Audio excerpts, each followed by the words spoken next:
sister takes a swing at everybody. This is not her fault. She's a very nice girl and, more importantly, a fan.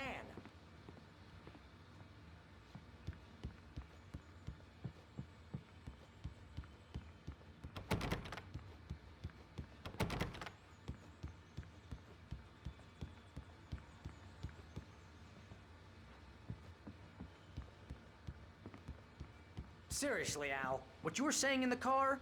Just listen to yourself. What, you shot a guy and his body just disappeared? When was the last time you slept? What, are you high? Have you been drinking? No! Look, Barry, I'm missing a week, and someone's got Alice. Do you and understand everything's just... what it sounds like when you say stuff like that? Don't get me wrong, it's a good story, could be a bestseller. But when you start confusing fiction with reality, you're buying yourself a ticket to the funny farm. Wait here.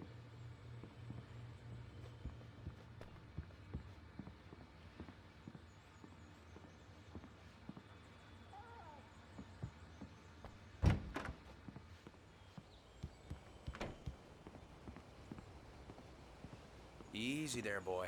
I'm almost done. Hey, Rusty, right? You rent cabins. Oh, Mr. Wake. I'd shake your hand, but mine are kind of full here. Actually, I'm sorry about this. Would you mind grabbing the registration form from the desk? It's just across from Bucktooth Charlie. Okay, sure. What happened? Crazy poachers. Max here got his foot caught in a trap. They're illegal to use here. Hell, you're not supposed to hunt within the park at all. But that doesn't stop some lowlifes. Hell, at least Max is gonna be okay. He got lucky.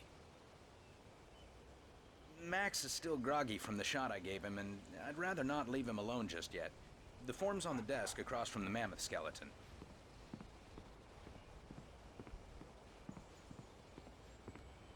Okay, boy, we're almost done here. You can't just go and meet a kidnapper. Those situations always end up in disaster. You gotta talk to the cops. She's my wife, and it's my call. Can we talk about this later? No, this whole thing... Listen, you hit your head. I mean, geez, Al, come on. You gotta understand how crazy all this sounds. If you're trying to pull a joke on me, freak me out, it's working. Ha ha, let's have a laugh on Barry. Well, you had me going there real funny, Al. You can quit it now.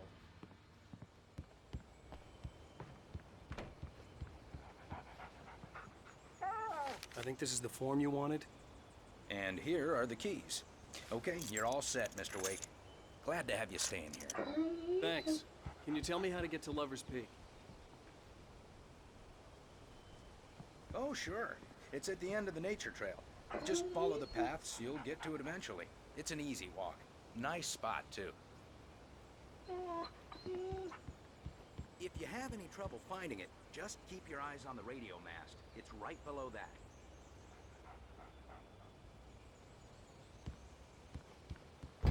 Look, Al, you're asking me to believe that you shot a dude who went poof into thin air, a guy who was bulletproof until you pointed a flashlight at him.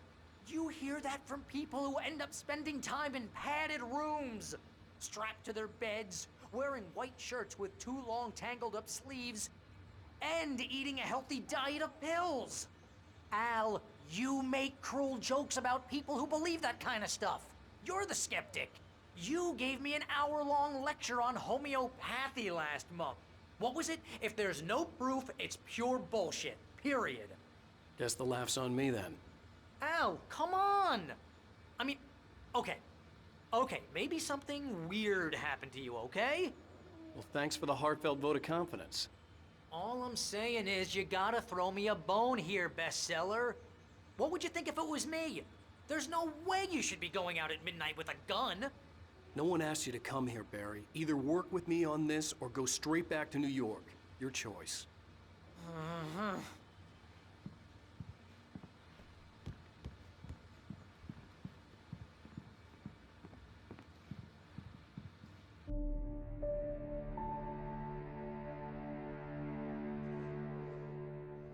That's just crazy talk, Al. Al? Al? We should go to the sheriff or call the FBI. Damn it, Barry, they'll kill her! This is not a goddamn debate, Barry. I'm going to Lover's Peak. He said to come alone. Okay then. I understand. But you're my best friend, and I'm worried that you're not right in the head. Tell me what to do to help, and I'll do it. You stay here, and if I'm not back by morning, call the cavalry.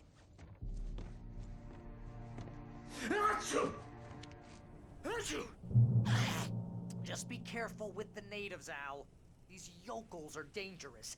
Everybody hates a tourist, or it'll be Deliverance all over again.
I'll wait here, Al. I'll hold down the fort.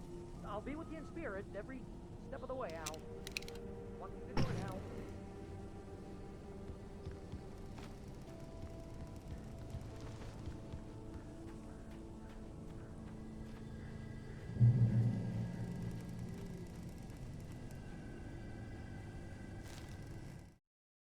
Barry had never gotten along with Alice, but he knew Alan loved her with an almost frightening intensity.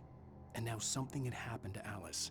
And here was Al armed with a gun and saying things people got put in padded cells for. It was as if his friend had experienced a massive psychotic episode and was now totally disconnected from reality. It scared the shit out of Barry.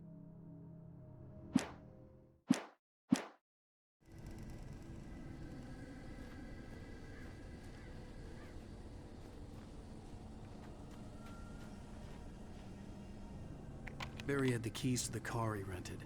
Wasn't a long walk to the visitor center, and it wouldn't be any use to me in the forest.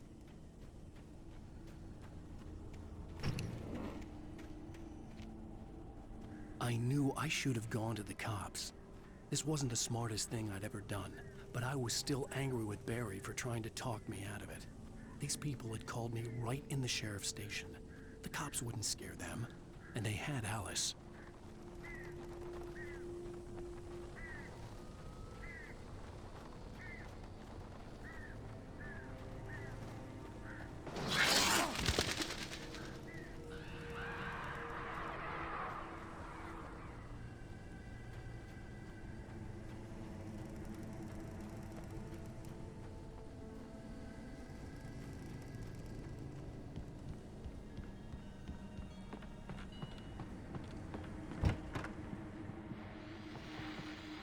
Welcome back to the show, folks. As promised, our very own Dr. Nelson has just parked his rear end in the studio. Doc, what's your Deerfest plan like?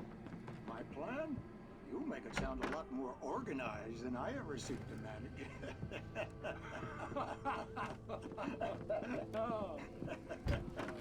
no plan, really. Just taking the out.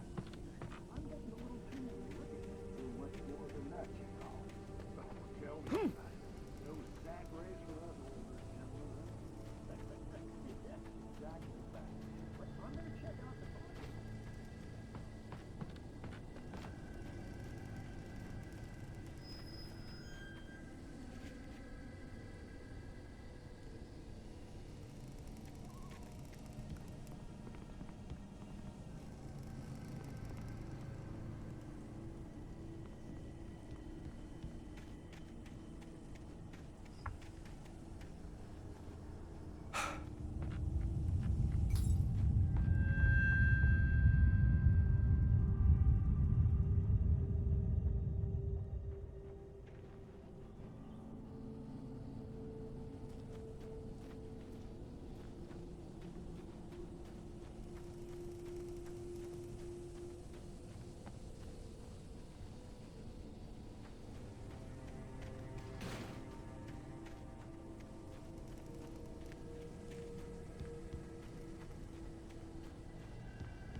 Crime and punishment.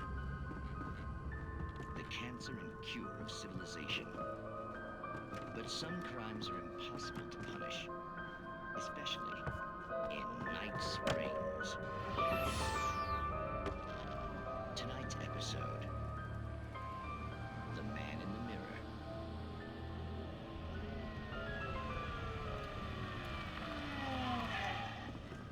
He's inside, Agent. He's a weird one. So, you're confessing to killing that guy, huh? Why?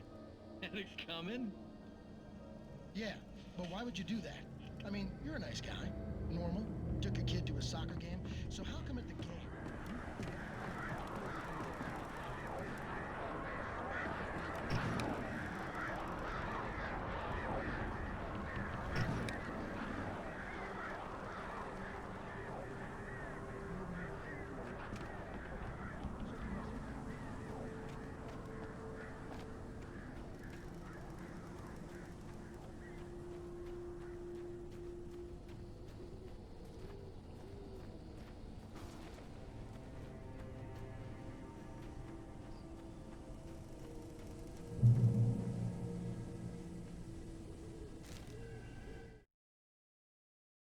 The air in the visitor center was heavy with an awful smell, as if some rotten drowned thing had crawled up from its grave.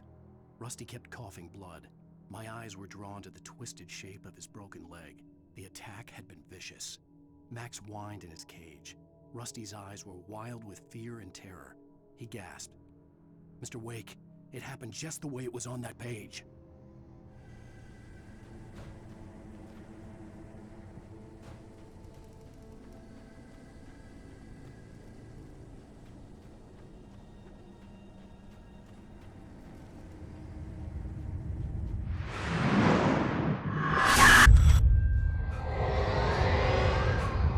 Vision left me weak.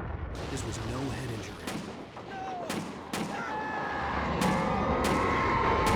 Rusty, damn. Rusty, hang on! I'm coming! Please, help me!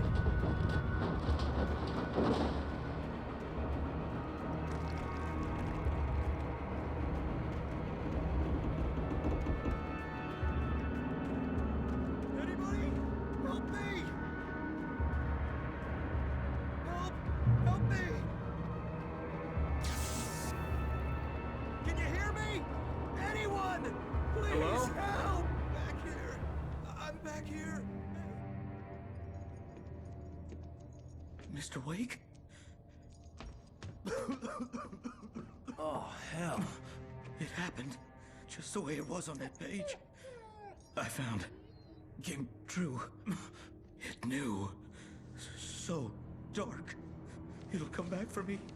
You must The lights. In the office. I have the key. Okay, Rusty.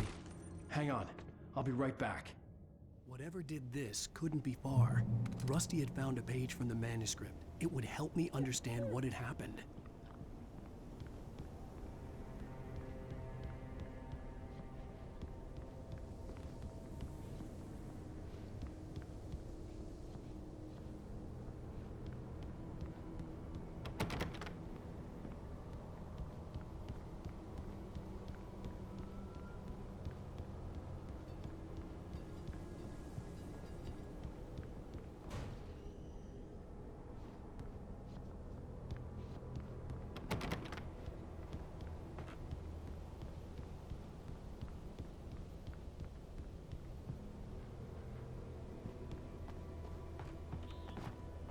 The only way to make sure that Rusty was safe was to get the power running and the lights back on.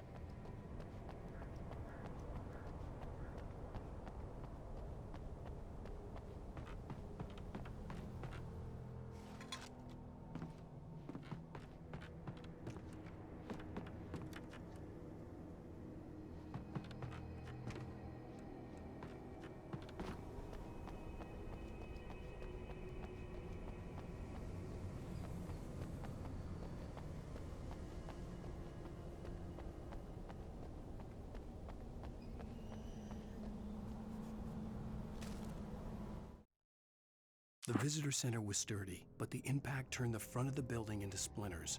Rusty was thrown across the lobby like a rag doll and hit the far wall hard. It didn't hurt until he tried to move and saw his leg bend the wrong way, felt the broken ribs stabbing him on the inside. Rusty howled in pain and fear, suddenly afraid to die alone.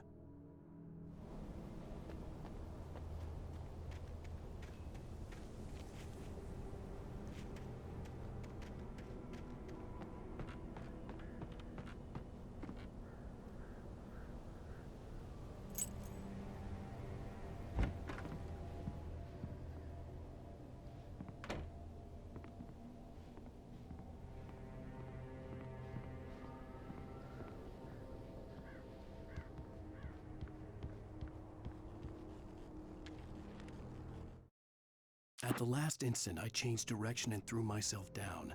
The axe splintered the trunk of a tree. I stumbled into the pool of bright light. My lungs burned. I was too exhausted to move. I tensed as I waited for the killing blow, but it never came. I raised my head. Nothing moved in the darkness beyond. For the moment, bathed in the cold light, I was safe.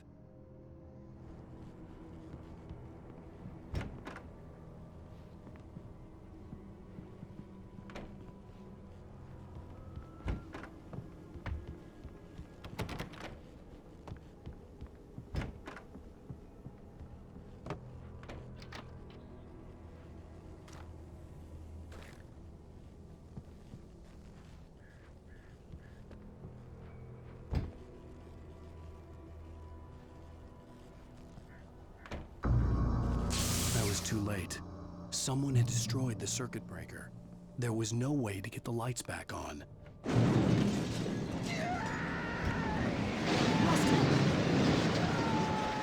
Rusty!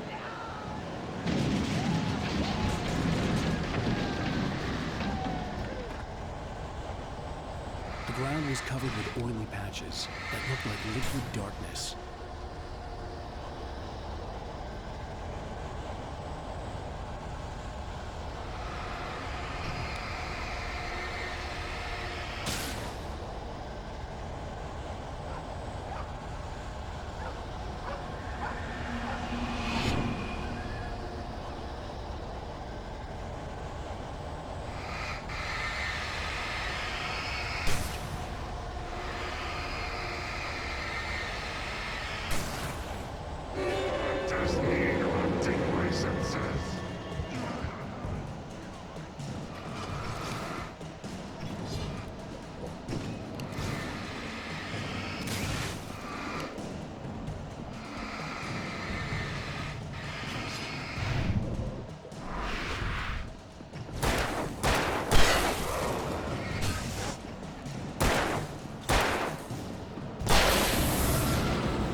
Something had torn a mammoth-sized hole in the wall. Please! Don't feed the animals.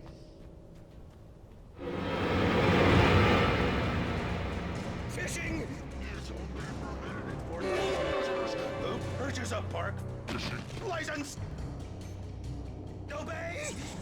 Operator's instructions.